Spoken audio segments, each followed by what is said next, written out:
Côte d'Ivoire, le président Alassane Ouattara a promis une nouvelle commission électorale indépendante pour la présidentielle de 2020, une promesse faite lors de son discours de Nouvel An.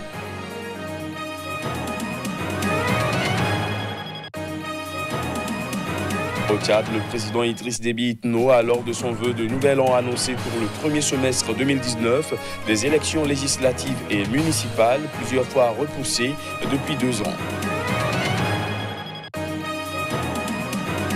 Et puis en République démocratique du Congo, alors que le dépouillement se poursuit, le directeur de campagne de Martin Fayoulou affirme que son candidat est en tête. On en parle également dans ce JT.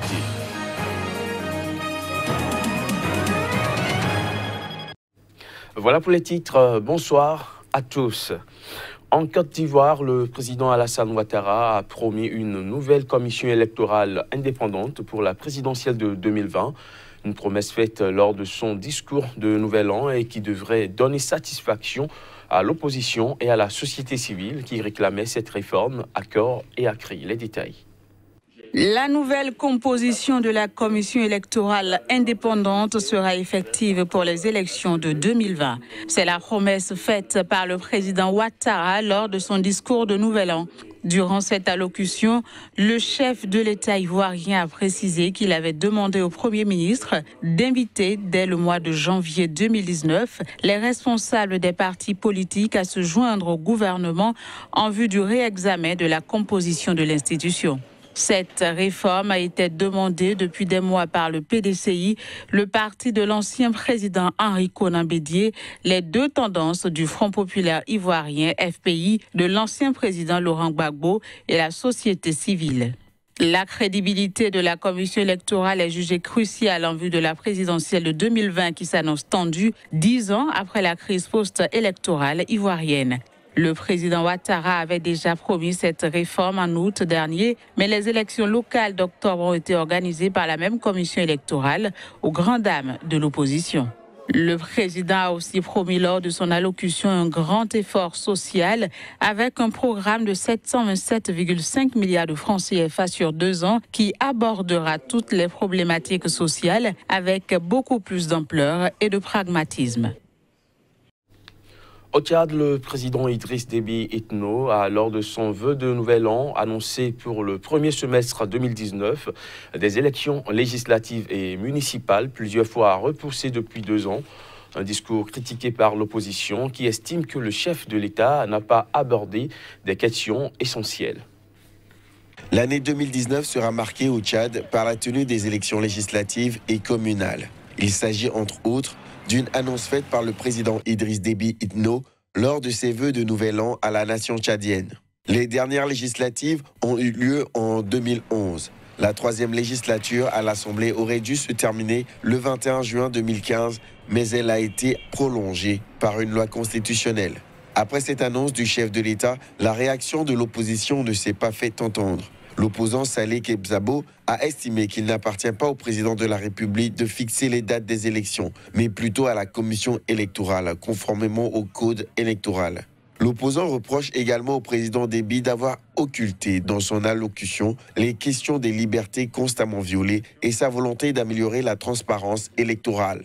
Le chef de l'État tchadien a également promis durant son discours de Nouvel An de respecter l'accord avec les travailleurs du secteur public qui a récemment mis fin à 5 mois de grève dans le pays. Le président Idriss Déby espère également une sortie de crise de l'économie tchadienne, toujours marquée par la chute du prix du baril de pétrole en 2014 et les mesures d'austérité prises par le gouvernement tchadien en 2016. En bref, le président gabonais Ali Bongo Ondimba s'est exprimé pour la première fois depuis le début de sa convalescence dans une vidéo enregistrée à Rabat au Maroc et diffusée lundi soir par les médias gabonais et les réseaux sociaux. Ali Bongo y apparaît de face, le visage marqué par un strabisme.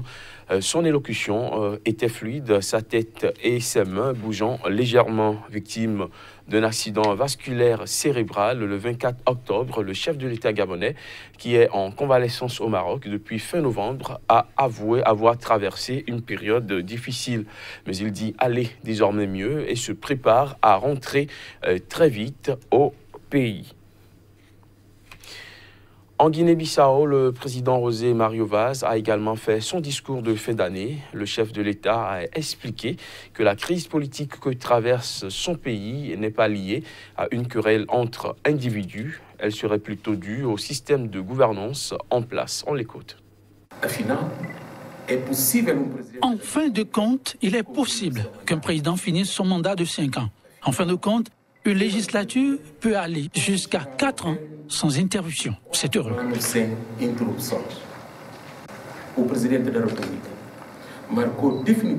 Le président de la République a définitivement marqué la date des élections législatives au 10 mars 2019. Cette date a vivement été défendue par le président de la Commission nationale des élections, mais également par l'accord des différents partis politiques lors de nos différentes assises.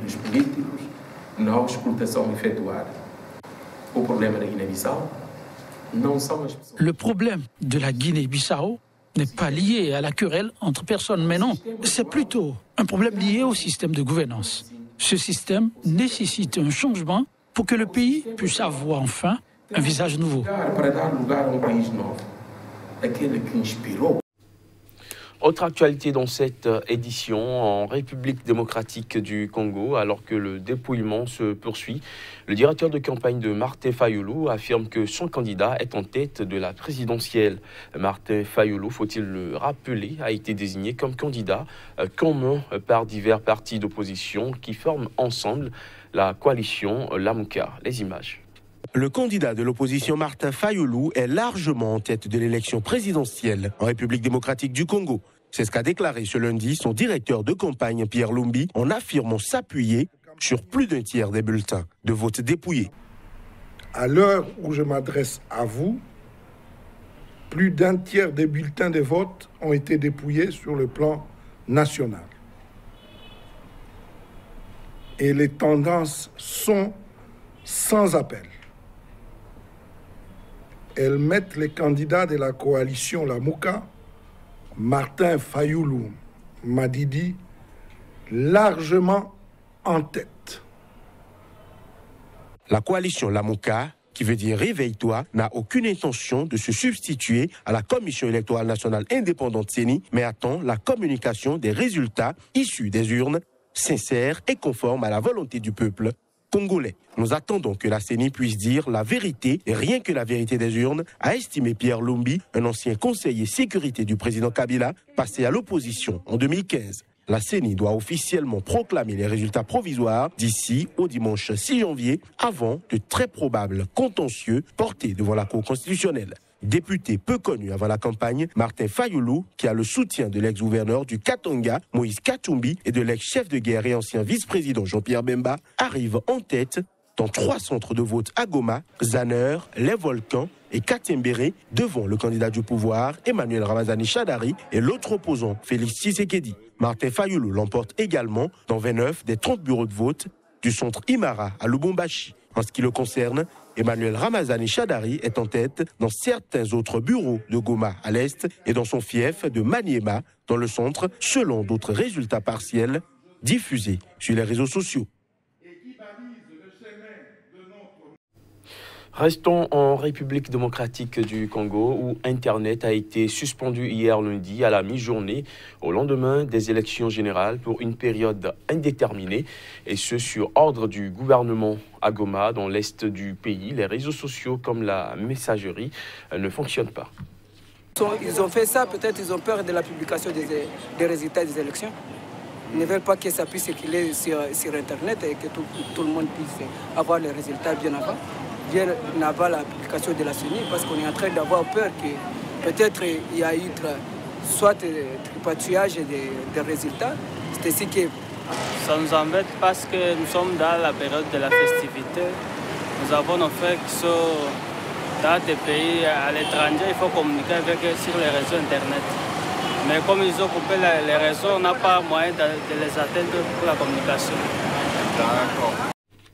Toujours en RDC, la vaccination a été interrompue dans des zones touchées par l'épidémie de fièvre hémorragique Ebola qui a déjà causé 363 décès dans l'est du pays. L'annonce a été faite par le ministère de la Santé dans son dernier bulletin quotidien rendu public dans la journée de lundi. Plus de précisions à travers ces images. Le ministère congolais de la Santé a fait état lundi soir de l'interruption de la vaccination à Goma, Beni, Butembo, Katwa, Komanda et Mabalako suite aux manifestations de la population. À Beni et Butembo, épicentre de l'épidémie déclarée le 1er août dernier, des manifestations ont eu lieu contre le report des élections générales décidées jeudi par la Commission électorale nationale indépendante qui a invoqué des raisons sanitaires et sécuritaires. En signe de protestation pour revendiquer leur droit de vote, des milliers d'habitants de Beni ont participé dimanche à un scrutin symbolique organisé par des associations de jeunes. La vaccination avait commencé à titre préventif sur les personnels de santé à Goma, la capitale provinciale du Nord Kivu, où aucun cas positif n'a encore été enregistré. D'après le ministère de la Santé, 53 737 personnes ont été vaccinées depuis le début de la vaccination le 8 août dernier. Cette vaccination, utilisée pour la première fois à grande échelle pour enrayer une épidémie d'Ebola, a permis, selon le ministre congolais de la Santé, le docteur Oli Ilunga, d'éviter des milliers de morts. Il faut dire que l'épidémie de fièvre hémorragique Ebola a déjà entraîné 363 décès dans l'est de la République démocratique du Congo. Les protestations anti-gouvernementales au Soudan se sont poursuivies hier lundi. Des gaz lacrymogènes ont été tirés par des forces anti-émeutes pour disperser des manifestants à Khartoum.